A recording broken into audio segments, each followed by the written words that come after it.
Welcome back. One interesting query raised by a former federal prosecutor I was speaking with earlier today. In President Trump's dismissal letter to Comey, he said that Comey informed him on 3 separate occasions that he, Trump, was not under investigation, a claim that seems quite hard to believe, according to one former FBI official who knows Comey.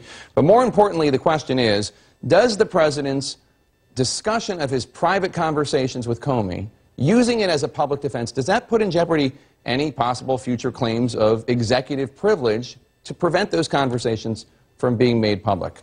I'm back with the panel. David Chalian, let me go with you because there's this alarming, breathtaking, stunning report. We can't, you can't, every 2 minutes my phone goes off with some breaking news. The Washington Post is reporting that the president, this was, again, it was not Rod Rosenstein's decision. The president has made the decision.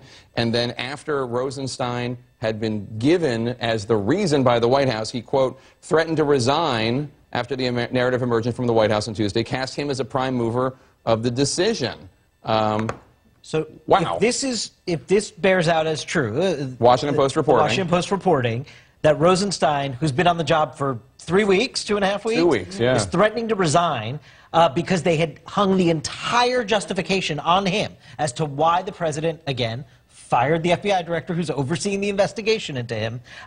Clearly, this helps explain why we saw, if true, a shifting rationale coming out of the White House today, starting with the president himself in the Oval Office, all of a sudden saying he wasn't doing a very good job. So Mike Pence was still on last night's talking points this morning when he was on the Hill. But then the president in the Oval Office and then Sarah Huckabee Sanders, all of a sudden an emerging rationale that this has been long in President Trump's mind since he became president.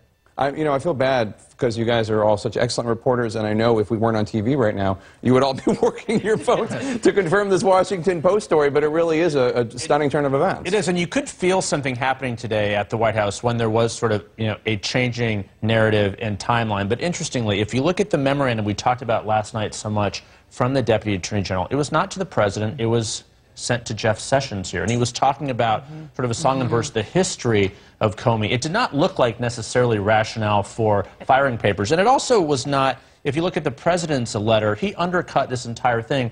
He's the one who talked about Russia. In his letter. In his letter. Right. So it was just an example of the fact that things were thrown in together, not necessarily planned out. And for people who might not be all that familiar with Rod Rosenstein, he is somebody who has had a long history as a career Justice Department official, who has had a very, he's had a lot of applause from Democrats and Republicans alike, which is the reason, let's be honest here, why the White House hung this whole thing on him anyway, because it goes to the notion of the White House, the president on down, thinking, this is going to be fine.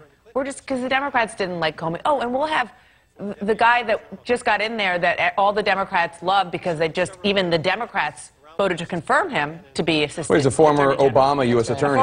Former Obama U.S. attorney. But even before that, yeah, he's a career guy. But in this, it's not very often that Trump appointees, nominees, get wide bipartisan votes, and that just happened. So that was the reason why they were trying to hang it on him. And the question has been, quietly among people who knew him, just in people I were talking, yes, when is he going to speak up? Right. But also, Maggie, what was so disingenuous about it is that I believe that Rod Rosenstein believed the letter he wrote, that he thought that Comey's behavior during the Hillary Clinton investigation was appalling. I take him at his word. Donald Trump doesn't agree with one word of it. He couldn't care less. His only objection to how Comey dealt with Hillary Clinton is that he didn't throw Hillary Clinton in prison. That is exactly right. I mean, look, and to be clear, I take him at his word, but I have no idea whether this letter was real or not. And there's now every reason, if the Washington Post story is correct, and the Washington Post story hints at, to Dan's point, what a lot of people have been hearing, which was this was likely not the former career prosecutor's will in writing this. At a certain point, look. How many times can they just lie? I mean, it's just, we're on day 112 now. I mean, they give a reason, it's a complete lie, and the next day they have to give a complete other reason. This is also, there are several problems with this, and to be clear, this begins and ends with the president. However, this also loops before it begins and ends before it ends with him, through his staff, through what they say publicly, day by day. There is a corrosive dishonesty about some of what they have said since they came into office, certainly back during the campaign.